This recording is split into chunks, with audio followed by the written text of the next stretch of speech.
Everyone, welcome back to my channel, welcome back to it another blog. আর দিয়ে থেকে তোমরা দেখছো টুকটাক মিনি ব্লগ, টুকটাক ফুল ব্লগ শেয়ার হচ্ছে। এটার একটাই কারণ, সেটা হচ্ছে কিছু কিছু ছবি ল্যান্ডস্কেপে আছে, কিছু কিছু ছবি পোর্ট্রেটে আছে। তো আমি ভাবলাম যেগুলো যে ফর্মে আছে সেগুলো আমি সেই ফর্মে পোস্ট করি। আর আমি দিলাম আমার তাতে মিনি ব্লগও হয়ে গেল। তোমরা মিনি ব্লগ দিতে আমার খুব পছন্দ করো, তো তাই ভাবলাম কটা মিনি ব্লগ শেয়ার করি, তার সাথে কিছু ফুল ব্লগ থাকবেই। এটা যেমন ফুল ব্লগ, বাট একটা দুটো ক্লিপস একটুখানি ল্যান্ডস্কেপ পোর্ট্রেট মিশিয়ে আছে। তো একটুখানি তোমরা মানে কি বলবো, একটুখানি তোমরা অ্যাডজাস্ট করে নিও প্লিজ। তোমাদের সবার কাছে আমার একটাই রিকোয়েস্ট। দেখা হবে আবার পরবর্তী ব্লগে, আমি আসবো। আপাতত এই ব্লগটা যদি ভালো লেগে থাকে তাহলে অবশ্যই এটা লাইক শেয়ার সাবস্ক্রাইব করো, চ্যানেলটাকে অবশ্যই সাবস্ক্রাইব করো। ধীরে ধীরে আমরা আমাদের ফ্যামিলিটাকে বড় করছি। আর আপাতত আর কিছু বলার নেই, দেখা হবে। আচ্ছা, আমি বাই দ্য ওয়ে আজকে যখন ইন্ট্রোটা শ্যুট করছি জাস্ট ফ্রেশ হয়ে এসেছি চান টান করে। অনেক অনেক ভ্লগ আসবে, প্রচুর ভ্লগস আসছে, তোমরা জাস্ট ওয়েট অ্যান্ড ওয়াচ, ঠিক আছে? Just wait and watch. এরপর সরস্বতী পুজোর ভ্লগ আসবে, সমস্তটা আমি বলছি না, প্রচুর প্রচুর প্ল্যানিংস রয়েছে, প্রচুর প্রচুর ভ্লগস আসবে। তো তার জন্য অবশ্যই আমার পাশে থেকো তোমরা সবাই। দেখা হবে পরবর্তী ভ্লগে আমার সাথে, মানে আমি কথা বলতে আসবো। আপাতত তোমরা এই ভ্লগটা এনজয় করো। আর 26শে জানুয়ারি যখন হচ্ছিল সেলিব্রেশন, সেই সময় আমি ছিলাম না। আমি যদি থাকতাম তাহলে তোমাদের জন্য আরও ভালোভাবে ভ্লগগুলো করতাম। আমার ডিউটি ছিল না, সো আমি যাইনি। তো চলো, দেখা হচ্ছে পরবর্তী ভ্লগে। আপাতত বাই বাই, টাটা। ভিডিওটা ভালো লাগলে অবশ্যই লাইক করতে ভুলো না, কমেন্ট করো, আর বন্ধুদের সাথে শেয়ার করো, বন্ধু ফ্যামিলি সবার সাথে। দেখা হচ্ছে আবার পরবর্তী ভ্লগে আমার সাথে। আপাতত এই ভ্লগটা এনজয় করো।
আমি শুধু একটা প্রস্তাবনার যে 5টা শব্দ আছে, সার্বভৌম, এই শব্দটার মানে হচ্ছে, একটু বড় হলে জানতে পারবে, যদিও এখনকার পাঠ্যক্রমে আর নেই। সার্বভৌম মানে হচ্ছে যিনি সবাইকে নিয়ন্ত্রণ করেন, কিন্তু নিজে কারুর দ্বারা নিয়ন্ত্রিত হন না।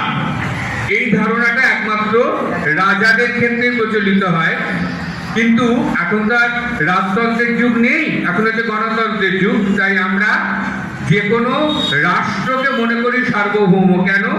রাষ্ট্রের আইন, রাষ্ট্রের নির্দেশ আমাদের মেনে চলতে হয়। রাষ্ট্রের আইন বা নির্দেশ যদি আমরা অমান্য করি, সেক্ষেত্রে আমাদের বিচার দ্বারা শাস্তি হয়।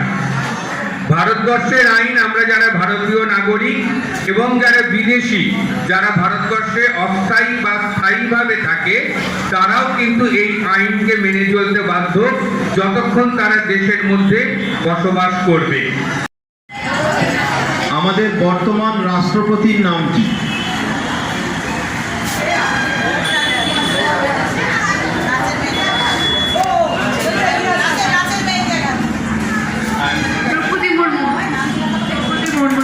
সঠিক উত্তর দ্রৌপদী মুর্মু।